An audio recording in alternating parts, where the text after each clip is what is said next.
How's it going, ladies and gentlemen? My name is Ruffle Rowlett, and welcome back to a brand new video, guys. Today, we're going to be taking a look at the latest information for Pokemon Brilliant Diamond and Shining Pearl. We got loads of news, leaks, and stuff like that, so sit back, relax, grab yourself a beverage. Now, we're going to be taking a look at the summarized version that I put together over on Momo board, which is right here. I put together a summarized version. At the end, I will kind of have to stop because that's where I also posted tweets where they actually contain the data mines. So if you guys want to go and see a summarized version with actual images, I'm going to link to this link down below to Momo board. We can go and take a look at everything. It's all linked, so you can just look through all the images of, like, for example, today we're going to talk about the Distortion World or the Distortion Room, as well as shinies and stuff like that. There's loads of information, basically. And also, if you guys want me to see some information that you guys have found, and if you have any theories, make sure to send them here, because today I'm going to be featuring a theory made by one of our viewers, Gorochu VA, who actually put together his own little theory about BDSP and whatnot. So I'm going to be featuring that today specifically here because I thought it was really a cool one about the Canalave library and whatnot. So if you want to have a chance to be featured as well, just go make a post over there with your theory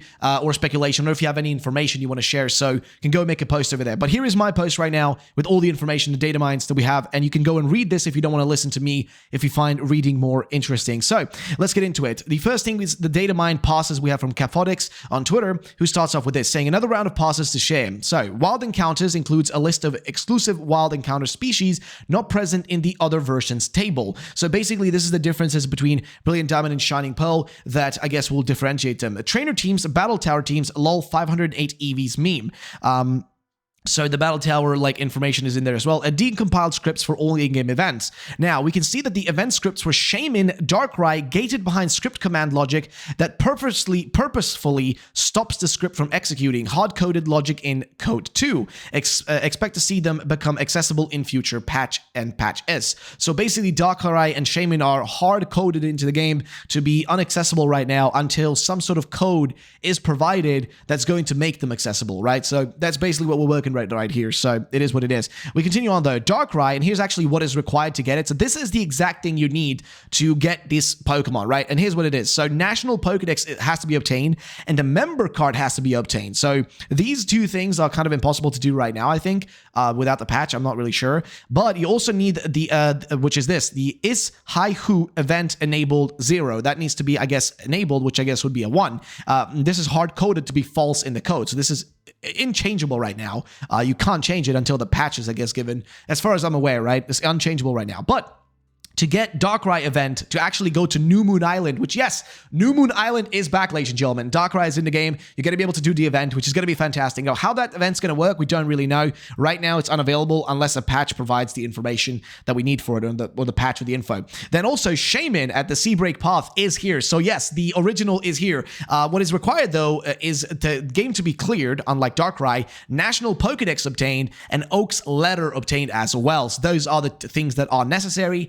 Oak's Letter, I don't remember how you even got it. I think it was an event item back in the day, but in this case, I think you will be able to get it in a different manner. I'm not sure if they're going to do events like back then, but we'll have to wait and see what the plans are for BDSP when it comes to Shaman and Darkrai. Now, there are also an inaccessible level 80 Arceus Hall of Origin with 2 references to text line. So basically, guys, the Hall of Origin, also the model of it, is available in the game. There is a unfinished model of it, which you guys, if you scroll all the way down to this post on Momo board, you can check out what it looks like. But there's also an inaccessible level 80 Arceus at Hall of Origin with 2 references to text lines that are not currently present in the game. This DP_scenario 2 is conveniently missing 6 lines of text at index 3112.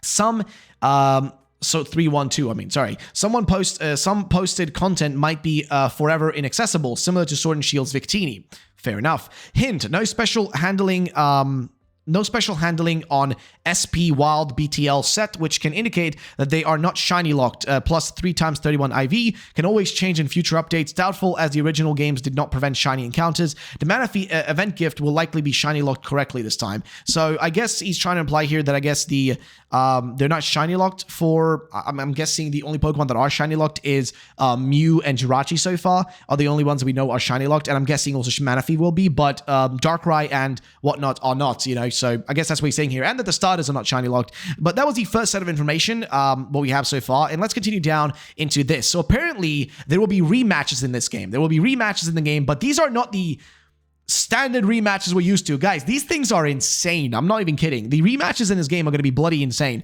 We're going to open up this tweet here and take a look at exactly what it is. But here is the list of all the battles.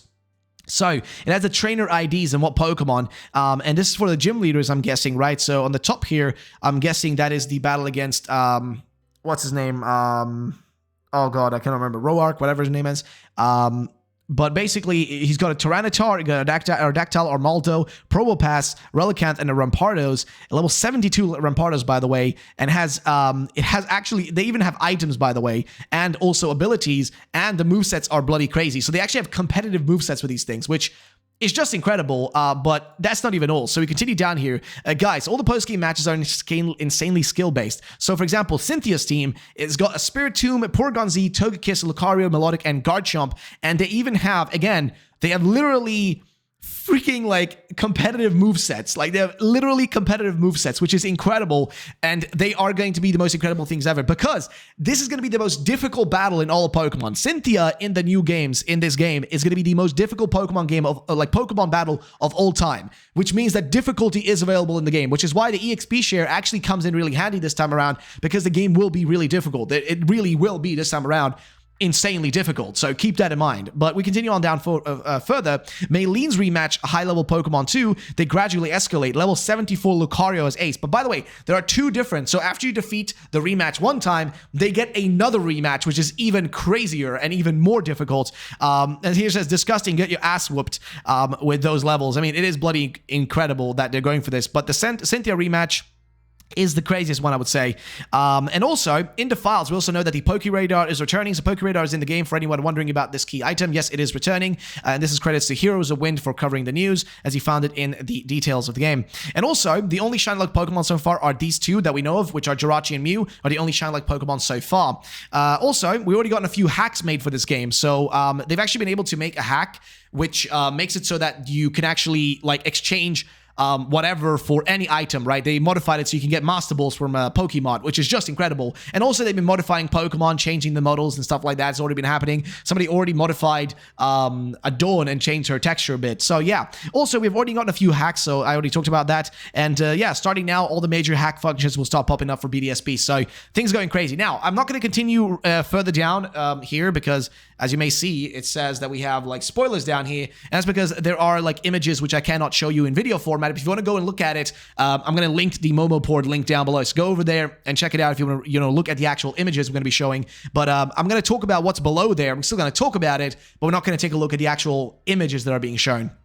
So just keep that in mind. However, we're already taking a look at this. And also, another thing that's worth mentioning, this was a post made by Subarashi over at Momoboard, so shout out to him for compiling this info. But yes, shinies are confirmed, by the way. It's also worth mentioning that the starters won't display as shiny in the cutscene, so you will need to go through the cutscene to see if the Pokemon are shiny as your starters, right? So keep that in mind. Also, apparently, we already know this, but Jirachi and Mew are shiny locked. And a piece of information that I read about is that apparently in these games, as far as I'm aware, right? Apparently when it comes to the shinies, and I talked about this further into my post, so you can look more into that, but the shinies may have different patterns for when the shiny like pops up. Not the shiny color of the Pokemon, but the actual sparkles may be in a bit of a different pattern sometimes. And also, the square shinies may be gone right now. We don't really know exactly, but just keep that in mind as we're going on. So, yeah, here's what he says, what Kurt says about it.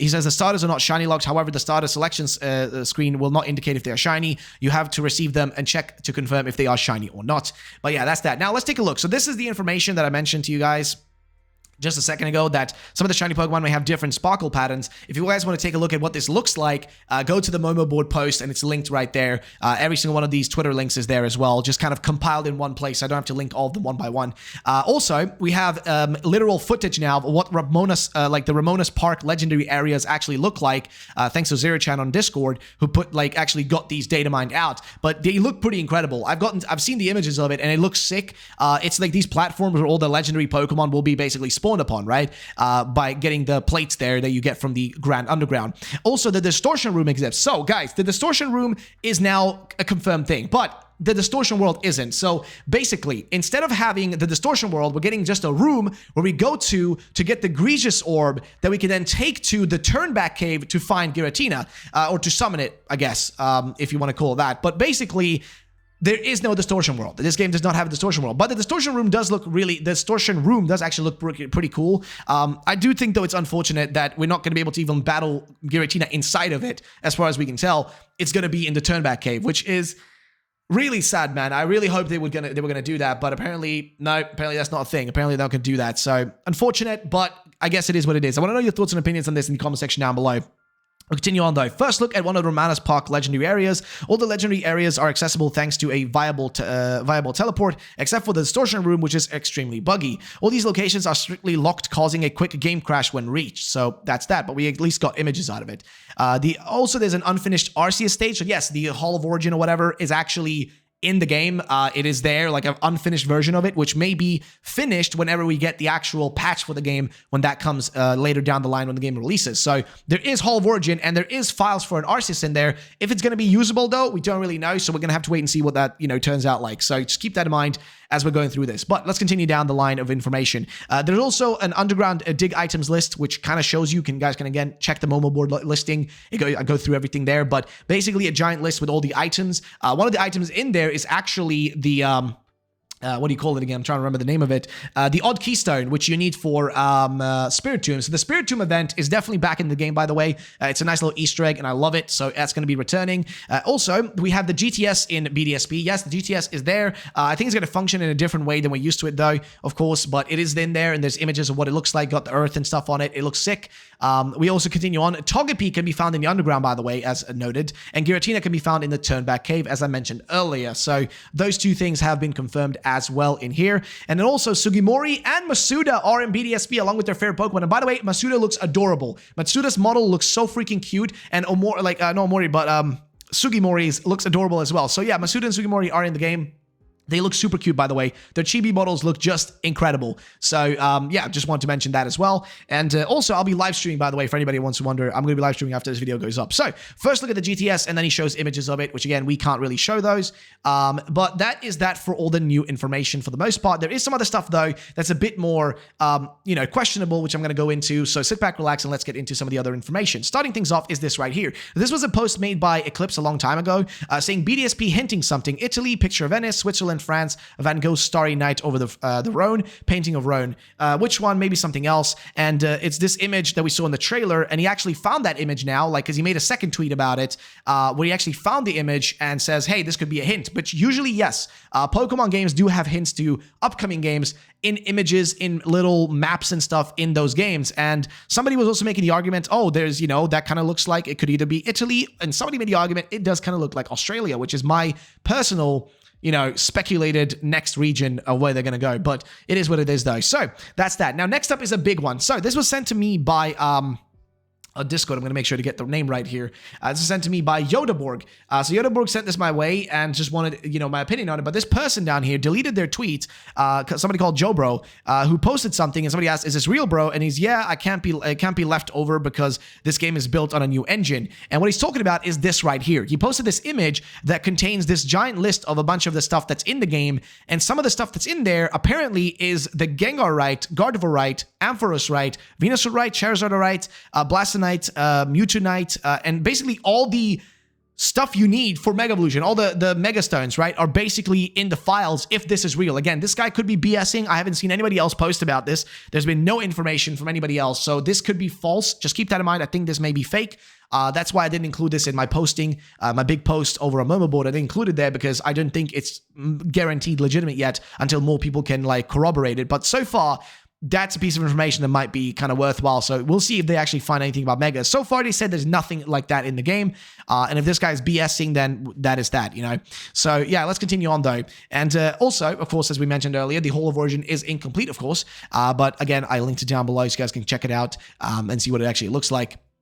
And then finally, I'm going to take a look at the last two things, which in this case is, first of all, this, which is that a kind of a theory put together by Gorochu VA over on Momo board. He put together a theory. And again, like I said, guys, if you make your own posts there, I will pick out one post every video that I'm going to cover at the end of the videos and talk about. And here's his bit of a theory that he has that I think is actually a really cool one. But BDSP isn't likely at all to add any new stories to the canon library, but I wanted to share one I came up with. So he had a bit of an idea of that. But what that made me think about is I do think that they may be changing changes in the Canalave library, some changes that may reference Hisui. So here's what he says. These are two versions of the story. One details a mad scientist who split himself into two and turned into a Pokemon, and the other of a Zoroark who fell in love with a young woman and uses illusions to disguise himself as a human and be with her. Both stories end the same way, with him losing control and turning back into a Zoroark before his bride. He's then shot and ended, which is kind of a bit of an extreme one. But they did do that in the original game, saying that, like in the original Japanese, saying that Pokemon and humans used to actually